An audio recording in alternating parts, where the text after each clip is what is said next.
C'est difficile de se présenter soi-même parce que on ne se connaît jamais bien. On ne peut pas être à l'étage et puis se voir dans la rue en train de marcher. Et je préfère laisser le soin aux autres de dire comment ils me perçoivent. Qu'est-ce que la démocratie pour vous? Je crois au peuple. Le peuple, je crois comme une force, comme une puissance. Celui qui sait parler au peuple, celui qui sait avoir la confiance du peuple, peut tout réussir. Mais celui... parler? Non, parler au cœur du peuple. Faire sentir ses idées au peuple. Comment vous leur faites sentir? Ben, je crois que pour bien parler au peuple, il faut parler des questions qui concernent le peuple. Ben, si nous parlons de la guerre des étoiles, le peuple ne sent pas la guerre des étoiles. Je ne sais pas ce que c'est. Il a d'autres préoccupations. Il veut manger, il veut un logement, il veut du travail, il veut de la santé, il veut l'éducation, il veut des routes. Ça, le peuple le comprend. Et quand vous parlez de cette façon-là, si vous êtes sincère et si vous proposez des solutions, alors là, le peuple vous écoute pour appliquer vos solutions ou pour proposer d'autres solutions. Votre budget national est de 80 milliards et le déficit cette année est de 12 milliards. Votre pays a aussi une grande dette à payer. Comment faites-vous pour vous débrouiller? Eh bien, nous nous débrouillons précisément. C'est vrai que nous avons un budget qui est très faible. C'est vrai que c'est l'un des plus faibles d'Afrique. C'est vrai que nous avons un déficit et que nous avons une dette extérieure à assumer. Nous nous en sortons d'abord en limitant nos dépenses. Plus vous avez de besoins, plus vous devenez pauvre. Moins vous avez de besoins, plus vous êtes riche. Donc nous limitons nos besoins, nous diminuons les besoins. Toutes les dépenses de prestige, nous nous employons à les supprimer. Quelles dépenses de prestige? Par exemple, les voitures de luxe, nous les supprimons. La patou la mort! La patou la mort! Les ministres chez nous ne voyagent pas en classe première dans les avions, c'est en classe économique. Et ça leur permet d'arriver en même temps que ceux qui sont en première. Ce sont des économies. Les réceptions, les salaires, tout cela amène des moyens pour nous de réduire le train de vie de l'État. Le peuple souffre plus que nous. Donc, si nous voulons vivre avec le peuple, il faut que nous commencions par nous imposer un minimum de rigueur. Ne pas croire que la vie est facile. Elle est facile pour nous parce que nous sommes des fonctionnaires, parce que nous avons des salaires, parce que nous avons des postes élevés. Mais malgré tout, nous devons faire un effort pour regarder derrière nous comment vivent les autres. Et cela implique nécessairement de la rigueur. Quand il n'y a plus de rigueur entre nous, tout homme a des défauts, des vices qui remontent en surface progressivement. Il est plus facile de laisser ces vices s'exprimer, la paresse, la saleté, le vol, le mensonge. Tout cela est facile pour s'exprimer chez l'homme, plutôt que la vertu et le dévouement pour les causes des autres. Donc nous devons faire des exercices. Et nous faisons le sport, c'est aussi pour nous discipliner. En faisant le sport, progressivement, on acquiert une certaine discipline physique, la résistance, mais intellectuelle, mentale, psychologique également. Et c'est bon pour la santé, je crois. Donc tout cela constitue pour nous une préparation pour bien assumer nos fonctions. Qu'est-ce que vous leur faites d'autre? Oh, beaucoup de choses que je ne leur fais pas faire. Je fais avec eux. Oui. Moi aussi, je fais avec eux. Donc, nous apprenons, mais nous imposons, par exemple, d'aller obligatoirement en campagne pour rencontrer les paysans. Dans notre pays, le gouvernement était à Ouagadougou. Les ministres allaient en France, à Paris, ou bien de temps en temps à New York. Voilà. C'était la direction de voyage des ministres. Maintenant, nous demandons à chacun d'aller rencontrer les paysans en campagne, vivre avec eux. Ça, c'est très fatigant, c'est très difficile. Nous essayons de comprendre leurs conditions. Mais également, nous savons que nous avons des faiblesses, nous avons des limites, des carences. Et nous essayons de nous former. Par exemple, nous allons à l'école, nous apprenons l'anglais, nous apprenons l'informatique. Nous sommes dans un petit pays assez pauvre. Et nous dépensons chaque année beaucoup d'argent pour importer des articles divers de l'étranger. Cela nous coûte excessivement cher.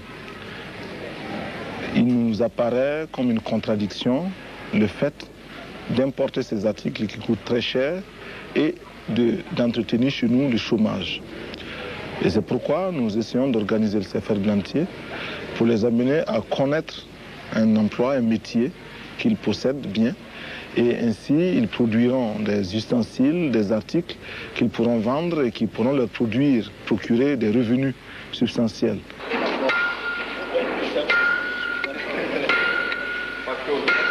Est-ce que vous avez trouvé le meilleur moyen de les organiser, de les mettre tous dans un seul endroit?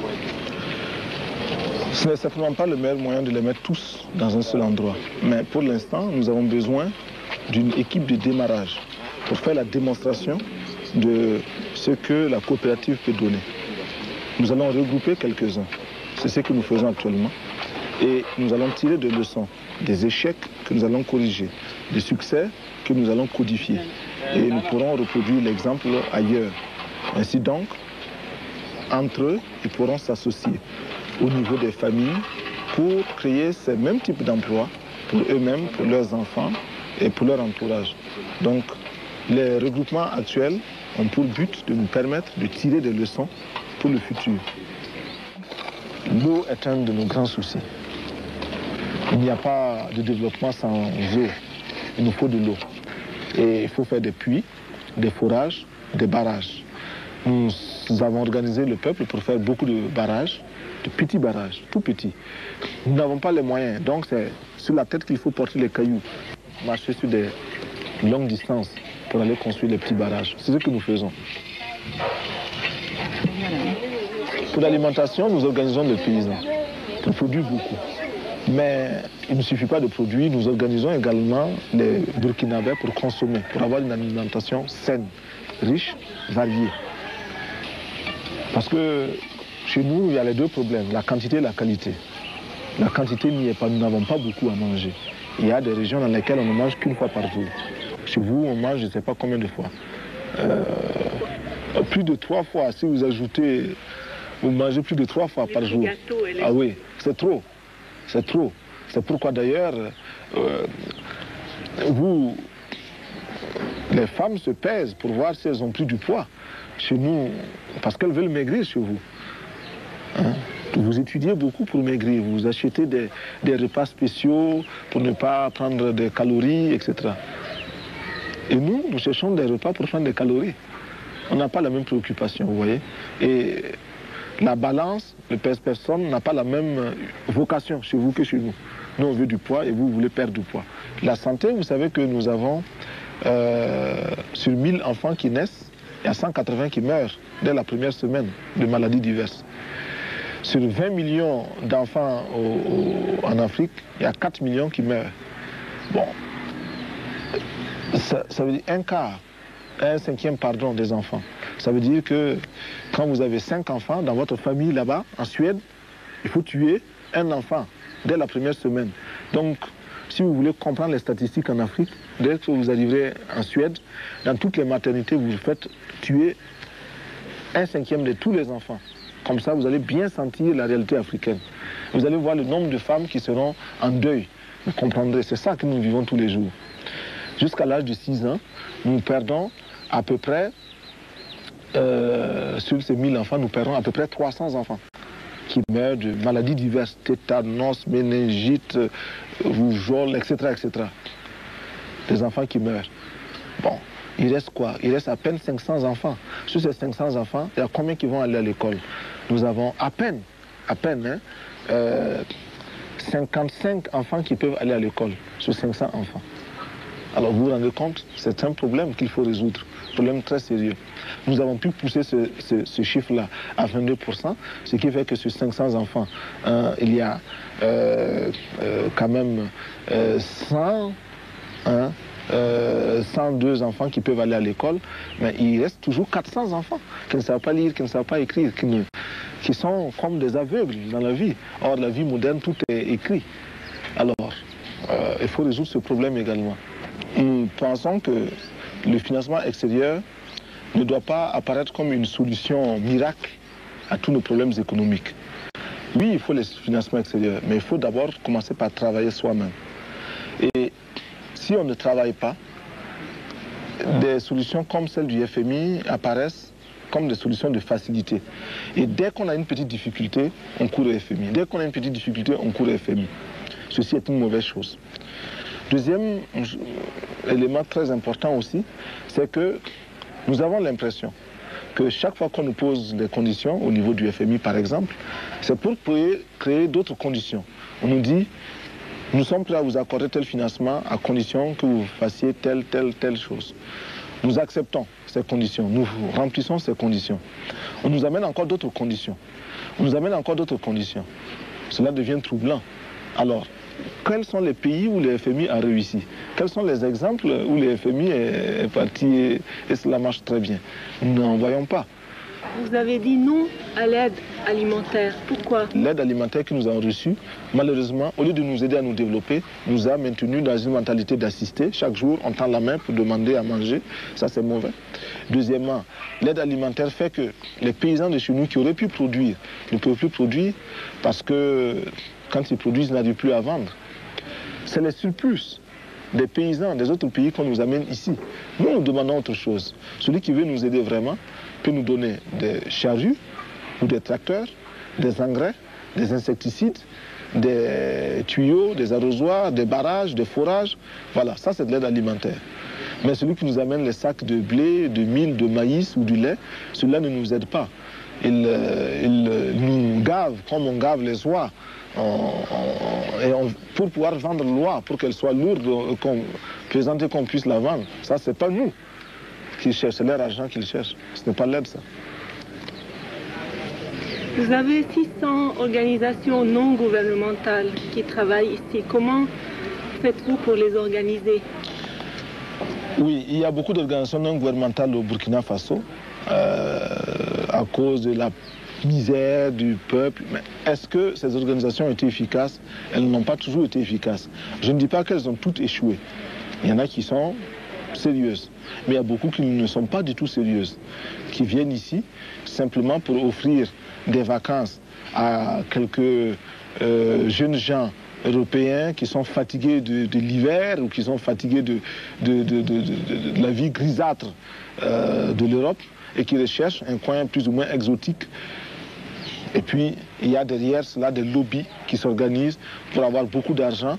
On va demander à des vieilles femmes de donner un peu de sous pour aider les pays pauvres. Et elles sont sincères, ces vieilles femmes, elles donnent leur argent. Mais elles ne savent pas qu'une partie profite à ces politiciens qui sont des voleurs. Mais les organisations que nous avons ici, nous les avons regroupées au niveau d'un bureau que nous appelons le bureau de suivi des organisations. Ce bureau est logé à la présidence.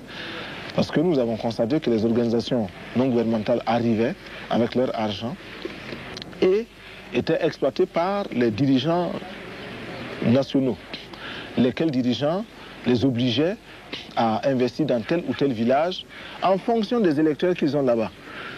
Ils ont des électeurs dans un village, c'est là-bas qu'ils vont faire les puits, les forages. Même s'il y a déjà 20 puits, ils partent. Alors qu'il y a un village à côté qui n'a pas de puits, on ne part pas là-bas parce que ce n'est pas des bons électeurs. Bon, cela, nous l'avons combattu. Également, les dirigeants imposaient aux organisations d'embaucher leurs cousins, leurs frères, leurs sœurs. C'est du népotisme. Nous avons combattu cela. Mais les organisations elles-mêmes ont des défauts. Les Allemands viennent, ils essaient un forage ici, ça ne marche pas. Ils partent. Quand les Français arrivent, ils ne disent pas aux Français, c'est pas la peine de commencer parce que le sol n'est pas bon. Ils les laissent pour échouer. Donc c'est la concurrence entre Allemands, Français, Italiens, quoi. Bon, nous ne voulons pas de cela. C'est nous qui perdons. Pour défendre l'indépendance, c'est un combat de tous les jours. Parce que je ne connais pas sur cette planète-là un pays qui peut soutenir à 100% le Burkina Faso sans demander de contrepartie. Je n'en connais pas. Seul le Burkina Faso peut aider le Burkina Faso. Tous les autres pays vous demanderont toujours quelque chose. Ce qui veut dire que c'est tout le temps la lutte. Et quand vous énoncez la vérité, elle blesse. Les partenaires, les amis pensent que vous devez être inconditionnel, surtout que vous êtes pauvre, vous êtes petit et ils peuvent s'occuper de vous. Or, nous sommes pauvres et petits, mais nous voulons tout le temps dire la vérité partout. Tous ceux qui cherchent à nous dominer, d'où qu'ils viennent, ils sont impérialistes. Même de l'Est. Même de l'Est, s'ils nous dominent. Et pour cela, c'est leur comportement qui fait qu'ils sont impérialistes, ce n'est pas leur position géographique. On ne cherche pas l'impérialisme avec une boussole. Est-ouest, non. On cherche l'impérialisme en fonction du bonheur qu'on a et des rapports qu'on a. Vous êtes là, tant que vous voulez connaître notre peuple, vous n'êtes pas impérialiste. Mais tant que vous cherchez à nous étudier pour nous dominer, vous devenez impérialiste. Et moi, je ne cherche pas à savoir si vous venez du nord ou du sud, de l'est ou de l'ouest. Vous êtes impérialiste et puis c'est tout. Même la couleur de votre peau ne m'intéresse pas. Parce que vous pouvez être noir comme moi, mais avoir des idées de domination et d'exploitation des Noirs. Est-ce que les Africains n'ont pas de défauts? Les Africains ont beaucoup de défauts. Ils en ont beaucoup. Le premier défaut, c'est que nous ne sommes pas unis. C'est le plus grand, c'est un grand défaut aujourd'hui pour nous. Mais nous avons les autres défauts des hommes, hein, des autres hommes. Il y a des paresseux chez nous, il y a des voleurs, mais je crois qu'il y en a chez vous aussi, on voit dans les journaux chaque fois. Il y a des dirigeants chez nous qui sont des voleurs, mais on voit dans vos pays également des scandales chaque jour. Il y a des dirigeants chez nous qui sont menteurs, mais on voit chez vous aussi des dirigeants qui sont menteurs, des scandales, tout le temps dans la presse. Donc nous avons les défauts des hommes. Je me retrouve un peu comme un cycliste qui grimpe une pente raide, qui a à gauche, à droite des précipices. Il est obligé de pédaler, de continuer de pédaler, sinon il tombe. Alors pour rester moi-même et pour me sentir moi-même, je suis obligé de continuer dans cette lancée-là. Vous vous sentez isolé en Afrique? Mal compris en tout cas. Mal compris, mal aimé? Mal aimé, oui. Nos positions n'ont pas toujours plu. Mais nous voilà nous connaissons un dilemme. Soit taire nos positions que nous considérons comme vraies, donc taire la vérité. La vérité, c'est ce que chacun de nous a sa vérité, bien sûr. Nous n'avons pas la vérité absolue. Donc, consciemment mentir pour bénéficier des grâces de ceux qui peuvent nous aider ou de nos partenaires qui sont délicats et puissants. Ou alors, leur dire la vérité dans la conviction, dans l'intime conviction que nous rendons service à notre peuple et à tout autre peuple. Aux Nations Unies, nous sommes membres du Conseil de sécurité des Nations Unies. Nous recevons aujourd'hui des pressions multiples, multiformes pour orienter nos votes, pour orienter nos prises de position aux Nations Unies. Pouvons-nous nous taire lorsque l'on agresse un pays parce qu'il est petit? Pouvons-nous nous taire lorsque l'on envahit un autre pays? Nous estimons que si nous sommes aux Nations Unies et au Conseil de sécurité, et si nous n'y sommes pas simplement pour compléter les effectifs et pour la foire, nous devons avoir le courage de dire au nom des peuples qui nous ont fait confiance, car il s'agit de vote, et la Haute-Volta a eu plus de 104 pays qui l'ont élu, nous devons représenter leurs intérêts. Et en particulier, ces pays non alignés qui ont massivement voté pour la Haute-Volta, nous devons quotidiennement, constamment, courageusement défendre les intérêts des non alignés d'une manière particulière, mais d'une manière générale de tous les peuples qui s'indignent. Si nous ne voulons pas que le Conseil de sécurité des Nations Unies et les Nations Unies en général deviennent une caisse de résonance manipulée par quelques tambourinaires puissants, il nous faut, nous, membres, y exercer tout notre droit, même s'il est limité du fait que quelques-uns ont un veto qui est omniprésent. Nous avons donc des pressions. Mais malgré tout, une grande puissance comme la France, comme les États-Unis ou comme l'Union soviétique, s'ils décident de retirer une partie de l'aide qu'ils vous apportent actuellement, peuvent vous mettre dans de graves difficultés intérieures. Mais c'est vrai. C'est la raison pour laquelle nous sommes obligés de lutter contre l'impérialisme et ses manifestations. L'impérialisme, aujourd'hui, c'est qu'il il est très important, il est plus utile pour lui de nous dominer culturellement, beaucoup plus que militairement. La domination culturelle est la plus souple, la moins coûteuse, la plus efficace. Et c'est pourquoi nous disons qu'aujourd'hui, pour renverser le régime de Haute-Volta, il n'est peut-être pas nécessaire d'amener des mercenaires puissamment armés. Il suffit simplement d'interdire l'importation du champagne ou du rouge à lèvres, je ne sais pas, ou des vernis à ongles. Cela suffit à nous renverser. Parce que la petite bourgeoisie aujourd'hui est convaincue qu'elle ne peut se passer de ces produits-là. Eh bien, il nous faut travailler à décoloniser les mentalités. Nous travaillons à reconditionner notre peuple, à accepter de vivre tel qu'il est, à ne pas avoir honte de ces réalités, à s'en contenter et même à s'en glorifier. C'est bien si les autres vivent comme cela, mais c'est normal que nous vivions autrement. Nous l'avons choisi. Ils n'ont pas hésité à dire à d'autres pays, par exemple l'Union soviétique, que nous refusions une aide de l'Union soviétique qui n'était pas, de notre point de vue, à la hauteur de notre attente. Nous nous sommes expliqués et je pense que nous nous sommes compris. Tant pis si par moment le langage est un peu cassant. Mais c'est le langage de la vérité et la vérité est révolutionnaire. Nous pensons aussi que notre rôle est de tout faire pour établir les meilleures relations entre les peuples. Car j'insiste, les gouvernements ont leur logique. Les gouvernements ont leur politique. Et ce n'est pas avec le gouvernement que nous voulons travailler. Nous ne faisons que lorsque nous sommes obligés de passer par le gouvernement. Nous voulons directement mettre notre peuple au contact des autres peuples. Il n'appartient pas à Haute-Volta d'apporter sa caution à un quelconque gouvernement. Et nous sommes certains que ceux qui aiment leur peuple aiment les autres peuples. Et ceci est extrêmement important et capital pour nous. Ceci est d'autant plus capital qu'il explique que nous ne voulions pas exporter notre révolution. Il explique que nous ne voulions pas nuire à qui que ce soit. Il explique aussi pourquoi nous entendons avoir les meilleures relations, non seulement avec nos voisins, mais avec tous les autres peuples. Notre pays produit suffisamment de quoi nous nourrir. Nous pouvons dépasser même notre production, malheureusement. Par manque d'organisation, nous sommes encore obligés de tendre la main pour demander des aides alimentaires. Ces aides alimentaires qui nous bloquent, qui nous inspirent, qui installent dans nos esprits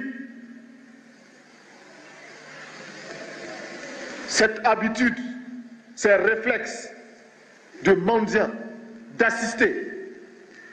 Nous devons mettre de côté ces aides par notre grande production. Il faut réussir à produire plus. Produire plus.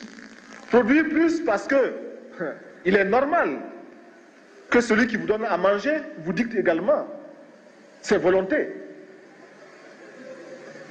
Ne consommons que ce que nous contrôlons.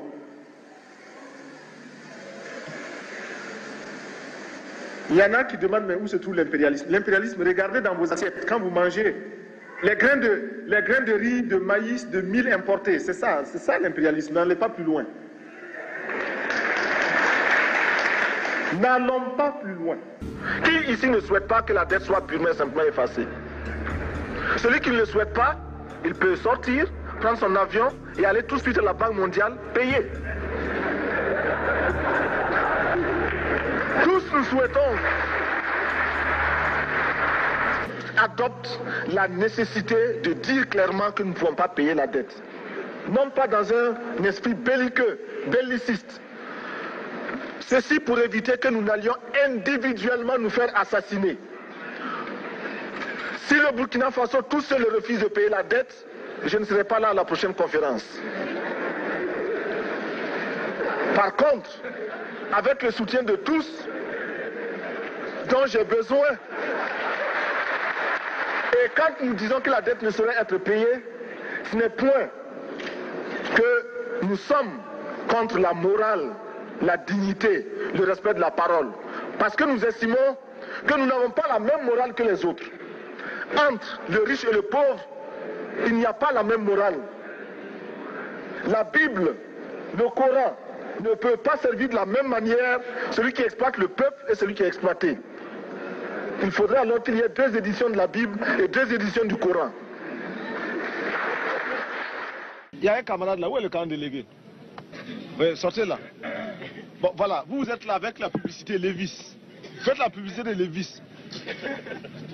Bon, c'est bien. Je vois le blue jean, le jean avec c'est bien cousu là, Levi's. C'est bien. Mais ça c'est américain, vous voyez même c'est marqué en bas, San Francisco. C'est écrit San Francisco. Qu'est-ce que vous voulez qu'on fasse? Comment on va nationaliser? Comment on va faire? L'autre là-bas qui est venu poser la question là. Harvard. Pride en quoi? Ouais, formaldehyde. Formaldehyde, voilà. Mais ça veut dire quoi? Mais ici à Kayala, vous croyez qu'il n'y a pas de tisserand pour faire comme ça? Julia Ficatier du journal La Croix. Ma question s'adresse au capitaine Sankara. Je voudrais savoir qu'est-ce que vous avez été chercher à Moscou et à Cuba dernièrement, parce que vos voyages posent aussi question à la France, mais aux pays voisins comme la Côte d'Ivoire. Bon, j'ai été à Moscou, j'ai été à Cuba et ailleurs aussi. Je n'ai pas seulement été dans ces pays-là, parce que nous entretenons d'excellentes relations avec ces pays, avec les dirigeants de ces pays. Nous avons des projets qui nous paraissent extrêmement importants pour notre développement. Nous recherchons des partenaires. Si un pays plus proche peut nous éviter un long déplacement jusqu'à Moscou, nous ne voyons absolument aucun inconvénient. Personne ne m'a offert une aide que j'ai refusée. Je ne crois pas. Il me manque seulement un Concorde, parce qu'il y en a qui ont les moyens, c'est tout. La politique africaine de la France, nous la trouvons très française. C'est-à-dire? C'est-à-dire qu'elle ressemble aux autres politiques françaises. Hier, la France était dans tel ou tel pays d'Afrique pour soit maintenir un chef, un dirigeant retelé, soit pour débarquer d'une caravelle, un autre que l'on emportait avec soi. Aujourd'hui encore, la France procède ainsi. Je suis comme lui. Il dit ce qu'il pense, je le dis aussi. Et je trouve que dans un certain nombre de ses jugements, il a le tranchant d'une belle jeunesse et le mérite d'un chef d'État totalement dévoué à son peuple. Et moi, j'admire ses qualités qui sont grandes, mais il tranche trop aussi. Il va plus loin qu'il ne faut, à mon avis, qui me permette de lui parler du haut de mon expérience. La révolution, si elle promet un avenir radieux, elle part d'abord de sacrifices permanents. Et ces sacrifices, nous sommes décidés à les assumer. Et nous formons quotidiennement notre peuple à les accepter. Nous savons qu'ils sont lourds, très lourds. Ces sacrifices, nous avons demandé aux fonctionnaires de renoncer à une partie de leurs indemnités, parce qu'ils sont des privilégiés. Cela, vous vous en doutez, ne peut pas être bien accueilli partout. Ces sacrifices, nous demandons aux voltaïques de se mobiliser. Si ailleurs, si dans certains pays, on a pu détourner un fleuve, en Volta, nous pouvons bien le faire parce que nous avons des bras aussi vigoureux. Ces sacrifices, nous les imposons au gouvernement, aux membres du gouvernement auxquels nous imposons un rythme de vie, un train de vie très modeste. Nos ministres ne sont pas autorisés à voyager en classe première, en première classe dans les avions. Ils prennent les classes touristes. Et même quand il est possible de les faire voyager par les avions charter, nous le faisons. Nous avons suspendu pour une longue période les brasseurs d'air, l'air conditionné dans les bureaux, etc.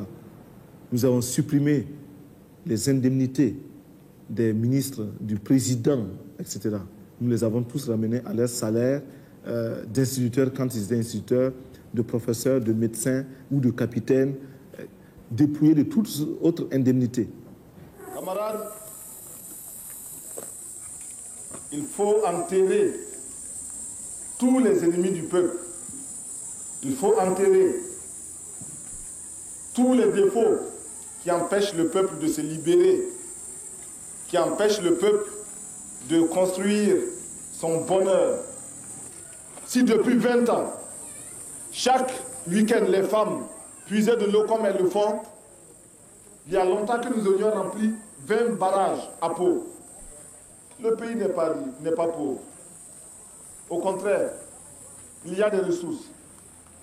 En vous mettant au travail pour construire ces 20 villas, en vous mettant à la tâche, vous avez décidé de vous prouver à vous-même que vous êtes capable de transformer la réalité de cette ville de Pau. En effet, vous pouvez la transformer, cette réalité. Mais pour cela, il faut bannir de vos rangs les paresseux. Ceux qui ne veulent pas travailler. On ne peut pas se développer sans mobilisation. Nous ne pouvons pas nous développer si le peuple lui-même ne prend pas son destin en main. C'est le peuple qui doit construire le pays. Ce n'est personne d'autre. C'est 20 villas aujourd'hui. Demain, ça sera 20 écoles, ça sera 20 dispensaires, ça sera 20 maternités. Et chaque année, ce sera comme ça. Il faut bannir de vos rangs les féodaux, les équilibristes, ceux qui croient que ce chantier est pour eux l'occasion de devenir de petits patrons pour les élections futures. Tous ces gens, tout cela, il faut les mettre de côté. Il faut bannir de vos rangs les maris qui n'autorisent pas leurs femmes à aller sur les chantiers. Camarades, les mauvais maris, les paresseux, les voleurs, les maris réactionnaires, les petits patrons, les grands patrons, les détourneurs de fonds, les voleurs, Il faudrait qu'ici aussi nous commencions à nous débarrasser de cet art féodal. Ce sont des arts féodales, de l'éducation féodale, qui nous a dit que le garçon est toujours au-dessus de la fille. À l'école même, quand les filles sont en grossesse ou des choses comme ça, on les renvoie, n'est-ce pas? On les exclut. Mais on ne cherche même pas à savoir si le partenaire avec lequel elle a eu la grossesse là ne se trouve pas par hasard dans la classe. Et même s'il s'y trouve, on le laisse lui, le garçon. Donc le garçon peut faire autant d'enfants qu'il veut. Dès la 6e, s'il veut, il commence à faire des enfants jusqu'en terminale. On ne le renverra jamais. Mais la fille, même si elle est à un jour de son bac, elle fait un enfant, allez, renvoyée. Parce que militant CDR, responsable de la sécurité, équipé d'un gros fusil, on n'est même pas sûr que ça percute, mais enfin. À l'heure où le couvre-feu était à 19h, à 19h moins 10, il se pointe chez la camarade et commence à dire aux rivaux, aux autres candidats, mais c'est l'heure bientôt, hein? Il faut partir. Il faut partir. Si vous ne partez pas, on vous enferme. Et oui, il y en a qui ont demandé que le couvre-feu soit maintenu pour qu'il puisse régner. Eh bien, nous avons levé le couvre-feu pour que nous soyons tous à égalité. Et ceux qui doivent échouer par leur incapacité échoueront.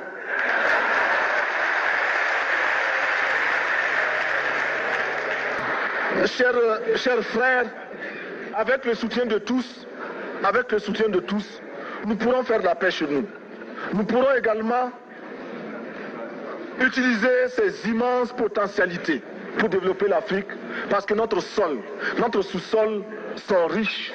Nous avons suffisamment de bras et nous avons un marché immense, très vaste, du nord au sud, de l'est à l'ouest. Nous avons suffisamment de capacités intellectuelles pour créer, ou tout au moins prendre la technologie et la science partout où nous pourrons les trouver.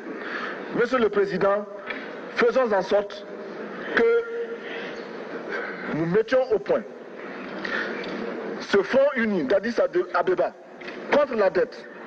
Faisons en sorte que ce soit à partir d'Addis Abeba que nous décidions de limiter la course aux armements entre pays faibles et pauvres. Les gourdins et les coutelas que nous achetons sont inutiles. Faisons en sorte également que le marché africain soit le marché des Africains. Produire en Afrique, transformer en Afrique et consommer en Afrique. Produisons ce dont nous avons besoin et consommons ce que nous produisons au lieu d'importer. Le Burkina Faso est venu vous exposer ici la cotonnade produite au Burkina Faso, tissée au Burkina Faso, cousue au Burkina Faso pour habiller les Burkinabés. Ma délégation et moi-même, nous sommes habillés par nos tisserands, nos paysans. Il n'y a pas un seul fil qui vienne de l'Europe ou de l'Amérique. Je ne fais pas un défilé de mode, mais je voudrais simplement dire que nous devons accepter de vivre africain. C'est la seule façon de vivre libre et de vivre digne. Je vous remercie, Monsieur le Président. La patrie ou la mort, nous vaincrons. Et nous disons que réellement, ceux qui s'opposent à notre peuple s'opposent à leur propre peuple. Il n'y a qu'à bien regarder et l'on s'apercevra que l'impérialisme tentaculaire qui tente de continuer son action ventouse sur la Haute-Volta, cet impérialisme-là fait déjà du tort dans la zone géographique où il évolue. Ceux qui n'aiment pas le peuple voltaïque, ceux qui s'opposent au peuple voltaïque, de quelque façon que ce soit, sont ceux-là qui font du tort à leur propre peuple et veulent le maintenir sous leur domination. Domination évoluée ou domination primaire, mais domination quand même. Les peuples du monde entier ont le même combat à livrer pour la justice sociale, pour la liberté, pour la démocratie. Et s'il y a bien un message que nous souhaitons faire passer ici en France, avant de quitter Paris, c'est bien celui-là. Le peuple français peut trouver en nous, peuple voltaïque, un peuple ami, un peuple qui combat les mêmes ennemis que lui. Parce que ceux qui sont exploités en France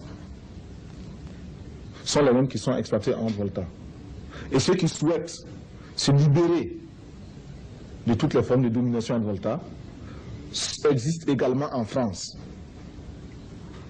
Quand on a une arme qui peut cracher le feu et la mort, et que l'on peut recevoir des ordres en se mettant en garde à vous devant un drapeau, sans savoir à qui profite cet ordre, à qui profite ce fusil, eh bien, on devient un criminel en puissance qui n'attend que le déclic pour semer la terreur autour de soi. Et combien de militaires sont en train de tourner dans tel ou tel pays, sur tel ou tel champ de bataille, d'amener désolation et crime, mais sans comprendre qu'ils sont eux-mêmes en train de combattre des hommes, des femmes qui luttent pour les mêmes idéaux qu'eux s'ils en avaient conscience. Des fils d'ouvriers qui voient leurs parents aller en grève contre des régimes réactionnaires, mais qui, parce qu'ils sont entrés dans l'armée, acceptent de combattre au profit des dirigeants réactionnaires. Cela existe. Donc, un militaire sans formation politique, idéologique, est un criminel en puissance. Nous avons donc nous refaisons notre service national. Au lieu de 18 mois, il sera maintenant de 12 mois. Mais au lieu d'être simple, exclusivement militaire, le métier des armes, 18 mois, et après on en garde certains, les autres sont renvoyés, non. Ce sera un service où il faudra apprendre bien sûr le maniement des armes pendant un certain temps, une période donnée, mais une autre période, à peu près les 3/4 du temps du service, ces 3/4 seront consacrés à la production, sous l'encadrement militaire bien sûr. Pourquoi nous faisons cela? D'abord, nous disons que la défense du peuple incombe au peuple. Et il faut que le peuple se mobilise, il faut que le peuple soit en armes, car nos ennemis sont nombreux, tout le monde n'acclame pas la révolution voltaïque, et tout le monde n'a pas entré la hache de guerre contre nous. Et aussi, nous estimons qu'il n'est pas question de confier la défense du peuple à une minorité, si spécialisée soit-elle. Non, c'est le peuple qui se défend. Et c'est le peuple qui décide de faire la paix quand il ne peut plus poursuivre la guerre. C'est le peuple qui décide du budget de l'armée. C'est le peuple qui décide de ce que doit être l'armée. Il ne faut pas qu'il y ait une armée, une aristocratie au-dessus du reste du peuple. Nous voulons casser cela. Et même nos galons, nous voulons transformer tout cela pour que l'armée, enfin l'unité se fonde son peuple. Mais les militaires voltaïques auront à produire, à participer à la production agricole, plus tard industrielle, et d'une manière générale à la vie économique. Et déjà, nous enregistrons des succès, des résultats très positifs dans toutes les casernes, répondant à un mot d'ordre que nous avions lancé il y a un certain nombre, il y a quelques mois. Les militaires se sont mis à construire des poulaillers et procèdent à un élevage des poulets qui est de plus en plus intéressant. Quelle était la consigne pour les soldats? La consigne était un quart de poulet par militaire et par semaine. C'est un minimum. Nous savons que si ce quart de poulet par militaire et par semaine est réalisé, il y a une amélioration de l'alimentation. Il y a aussi un désintéressement de cette couche de salariés réguliers que sont les militaires par rapport au marché du poulet et de la volaille, ce qui va nécessairement baisser le prix de la volaille pour d'autres clients que sont les civils. Et puis, l'effet d'entraînement, c'est que le militaire qui le fait pour lui-même, qui le fait parce que son chef lui a donné l'ordre de le faire, sera tenté de le faire pour lui-même à domicile, et puis forcément, cela fera tache d'huile.